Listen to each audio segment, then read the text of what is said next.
வணக்கம் மக்களே, welcome back to நேற்று இன்று நாளை. இன்னைக்கு நம்ம எல்லாருக்கும் பிடிச்ச, முக்கியமா குழந்தைகளுக்கு பிடிச்ச பன்னீர் டிக்கா காட்டி ரோல் ரெசிபி தான் பண்ண போறோம். இந்த ரெசிபி நான் எப்படி பண்ணேங்கிறத பாக்குறதுக்கு முன்னாடி நம்ம சேனலுக்கு நீங்க ஃபர்ஸ்ட் டைமா வரீங்கன்னா மறக்காம சப்ஸ்கிரைப் பண்ணுங்க. இந்த ரோல் பண்றதுக்கு 3 ஸ்டெப் இருக்குங்க. முதல்ல நீங்க பரோட்டா ரெடி பண்ணிக்கணும். ரெண்டாவது பன்னீரை மேரினேட் பண்ணி அந்த ஸ்டஃபிங் ரெடி பண்ணிக்க போறோம். மூணாவது ஒரு கிரீன் சட்னி ரெடி பண்ணிக்க போறோம். அப்புறம் இது எல்லாத்தையும் அசம்பிள் பண்ணா நம்மளுக்கு ரோல் ரெடி ஆயிடும். இந்த ரோல்குள்ள வெளியே எட்டி பார்க்குற அளவுக்கு நிறைய பன்னீரை ஸ்டஃப் பண்ணி வாயை பெருசா திறந்து ஒரு பைட் எடுத்தீங்கன்னா ஸ்பைசியா, டேங்கியா, கொஞ்சம் ஸ்வீட்டா இருக்கும். முதல் ஸ்டெப்பா நம்ம பன்னீரை மேரினேட் பண்ணிக்க போறோம். அதுக்கு ஒரு பவுல் எடுத்துக்கோங்க.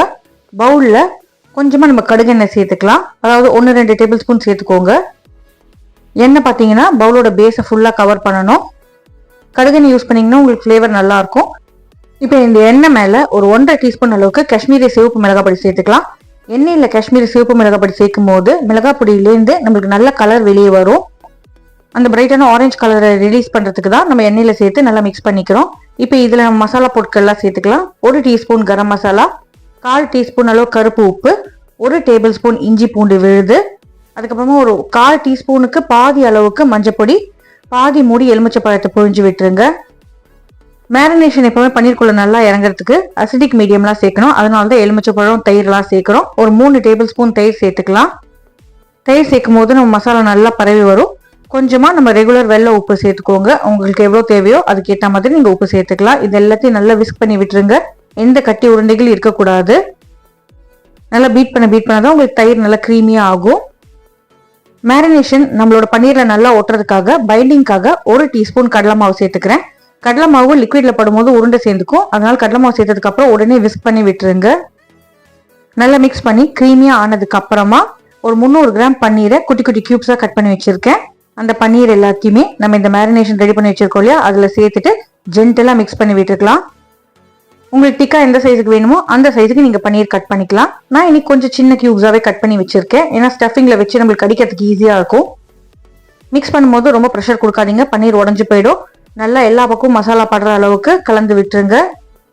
அந்த ரெஸ்டாரண்ட் தாபா ஃபீல் கொண்டு வரதுக்காக நம்ம இன்னைக்கு இந்த பன்னீரை ஸ்மோக் பண்ண போறோம். சின்ன பீஸ் கறியை நல்லா நெருப்பு பிடிக்கிற அளவுக்கு ஹீட் பண்ணிட்டு மேல கொஞ்சமா நெய் சேர்த்தீங்கன்னா புகை வரும். அதை ஒரு கப்ல போட்டு இந்த பவுல்குள்ள வச்சு மூடி வச்சுட்டு மேல வெயிட் வச்சிருங்க. 2 நிமிஷம் கழிச்சு நீங்க எடுத்து பாத்தீங்கன்னா அந்த ஸ்மோக்கோட ஃபிளேவர்ல நம்ம பன்னீர்ல இறங்கி இருக்கும். மேரினேஷன் ஊறட்டும். அதுக்குள்ளே நம்ம கிரீன் சட்னி ரெடி பண்ணிடலாம். கிரீன் சட்னி ரெடி பண்றதுக்கு ஒரு பிளெண்டர் ஜார்ல பெரிய கைப்பிடி அளவுக்கு கொத்தமல்லி இலைகளை வாஷ் பண்ணிட்டு சேர்த்துக்கோங்க. பாதி கைப்பிடி அளவுக்கு புதினா இலைகள் சேர்த்துட்டு 2 பச்சை மிளகாய் சேர்த்துக்கலாம். இது கூட சின்ன துண்டு இஞ்சி, ஒரு 4 பல்லு பூண்டு, அதுக்கப்புறமா பொட்டுக்கடலை சேர்த்துக்க போறோம். ஒரு 3 டீஸ்பூன் நான் பொட்டுக்கடலை சேர்த்திருக்கேன். இது கூட ஒரு 2 டேபிள் ஸ்பூன் அளவுக்கு நம்ம தயிர் சேர்த்துக்கலாம். இப்போ நீங்க சாண்ட்விச் உள்ள ஸ்ப்ரெட் பண்றதுக்கு சட்னி ரெடி பண்றீங்கன்னா தயிர் சேர்க்க வேண்டாம். பட் இந்த மாதிரி ஸ்ப்ரெட் பண்றதுக்கு தொட்டு சாப்பிட்றதுக்குலாம் நீங்க சட்னி பண்றீங்கன்னா கிரீன் சட்னில நீங்க தயிர் சேர்க்கணும். 1/4 டீஸ்பூன் கருப்பு உப்பு, 1/2 டீஸ்பூன் சாட் மசாலா, கொஞ்சமா எலுமிச்சப்பழம் ஜூஸ் புழிஞ்சு விட்டுட்டு வாசனைக்கு ஒரு 1/4 டீஸ்பூன் வறுத்த ஜீரகப்பொடி, 2 ஐஸ் கியூப் போட்டுட்டு நம்ம அரைச்சி எடுத்துக்கலாம். ஐஸ் கியூப் போடும்போது நம்ம சட்னியோட பச்சை கலர் அப்படியே மாறாம இருக்கும். சூடா எடுத்துனா பச்சை கலர் மாறிடும் இல்லையா, அதனாலதான் சில்லுண்டா வைக்கிறதுக்காக தான் இந்த ஐஸ் கியூப் சேர்த்திருக்கோம். இப்போ இது எல்லாத்தையும் ஒரு பவுலுக்கு மாத்தி ரெடியா எடுத்து வச்சுக்கோங்க. கிரீன் சட்னி ரெடி பண்ணியாச்சு. மேரினேஷன் ஒரு 1/2 மணி நேரம் ஊறினதுக்கு அப்புறமா நம்ம தவால போட்டு குக் பண்ணி எடுத்துக்க போறோம். ஸ்டஃபிங் பண்றதுக்கு பேன்ல கொஞ்சமா எண்ணெய் சேர்த்துக்கலாம். ஒரு 2-3 டேபிள் ஸ்பூன் எண்ணெய் இருந்தா போதும். பேன் ஃபுல்லா நல்லா அந்த எண்ணெய் கிரீஸ் பண்ணி விட்டுருங்க. இப்போ நம்ம மேரினேட் பண்ணி வச்சிருக்கிற பன்னீரை அந்த மேரினேஷன் விழுதோட அந்த பேன்ல சேர்த்துருங்க. சேர்த்த உடனே நல்லா ஹை ஃப்ளேம்ல இருக்கட்டும். அதுக்கப்புறமா நீங்க லோக்கு மாத்திட்டு கலந்து விடுங்க. பேஸ் சைட் குக் ஆகிற வரைக்கும் நீங்க பன்னீரை டிஸ்டர்ப் பண்ணக்கூடாது. டிஸ்டர்ப் பண்ணீங்கன்னா பன்னீர் உங்களுக்கு பேஸ்ல ஒட்டிடும். நல்லா திக்காயும் உங்களுக்கு எண்ணெய் பிரிஞ்சு வரும் இல்லையா, அந்த ஸ்டேஜ்ல கலந்து விடுங்க. மசாலா அடிப்பிடிக்காம பாத்துக்கோங்க. நல்லா இந்த மசாலாவோட பச்சை வாசனை போய் பன்னீர் திக்கானதுக்கு அப்புறமா ஒரு 2 வெங்காயத்தை தின்னா ஸ்லைஸ் பண்ணிட்டு இந்த பன்னீர் மேலேயே சேர்த்துடலாம். பன்னீர் மேல சேர்த்த இந்த வெங்காயம் கொஞ்சம் குக் ஆனா போதும். அதனால நம்ம சேர்த்துட்டு நல்லா ஒரு தடவை மிக்ஸ் பண்ணிட்டா போதும். வெங்காயத்தை நல்லா மெலிசா கட் பண்ணிருக்கிறதுனால உங்களுக்கு சீக்கிரமே குக் ஆயிடும். அதனாலதான் வெங்காயத்தை ஃபர்ஸ்டே சேர்க்காம நம்ம இந்த ஸ்டேஜ்ல சேர்த்திருக்கோம். இப்போ வெங்காயத்துக்கு அப்புறமா நான் கேப்சிகம் சேர்க்க போறேன். ஒரு கேப்சிகமை இதே மாதிரி மெல்ஸா ஸ்லைஸ் பண்ணிட்டு நான் சேர்த்துக்க போறேன். நான் இன்னைக்கு கிரீன் கேப்சிகம் மட்டும் தான் சேர்த்துக்கேன். பட் உங்ககிட்ட பெல் பெப்பர்ஸ் இருந்தா எந்த கலர் வேணாலும் நீங்க ஆட் பண்ணிக்கலாம். கேப்சிகமும் வெங்காயத்தை போலவே ஈஸியாக குக் ஆகிற ஒரு வெஜிடபிள் தான். கேப்சிகம் சேர்த்ததுக்கு அப்புறமா நல்லா மிக்ஸ் பண்ணி விட்டுருங்க. ஒரு 2 தக்காளியை தின்னா ஸ்லைஸ் பண்ணி சேர்த்துக்கலாம். தக்காளி வேகணும், ஆனால் குழையக்கூடாது. ஃப்ளேமை மீடியம் டு ஹைக்கு மாற்றிட்டு நல்லா கலந்து விட்டுட்டு மேலே அந்த ஃபைனல் டச் கலருக்காக நம்ம கொஞ்சமாக சிவப்பு மிளகாய் பொடி சேர்த்துக்கலாம். ஒரு 1/4 டீஸ்பூன் சேர்த்திங்கன்னா போதும்.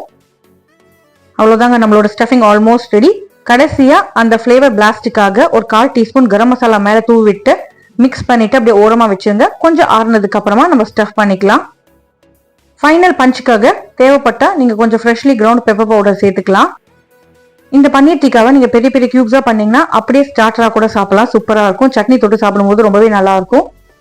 நீங்கள் புலாவ், ஃப்ரைட் ரைஸ், சப்பாத்தி எது கூட வேணாலும் சாப்பிடலாம். பட் இன்னைக்கு நம்ம அந்த காட்டி ரோல் பண்ணுறதுனால இதை பரோட்டாக்குள்ளே ஸ்டஃப் பண்ண போகிறோம்.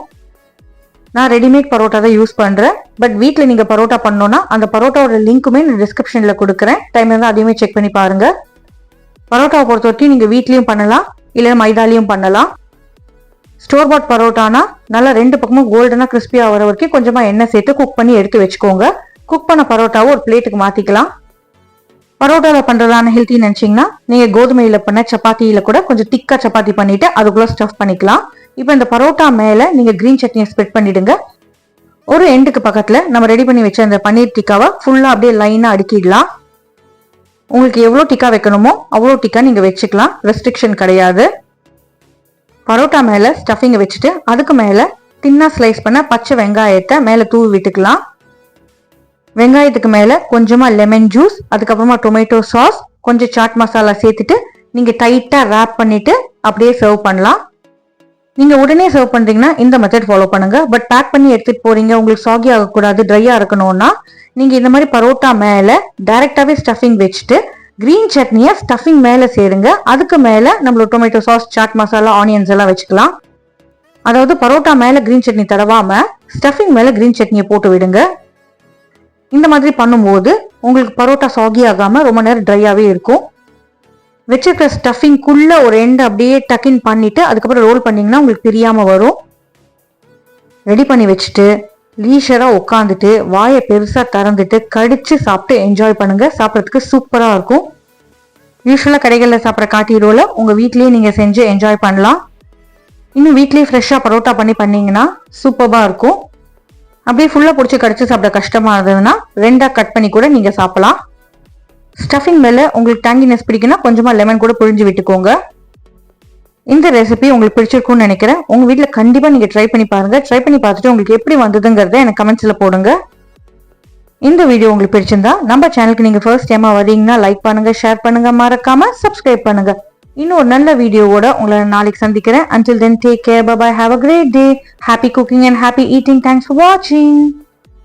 Happy weekend.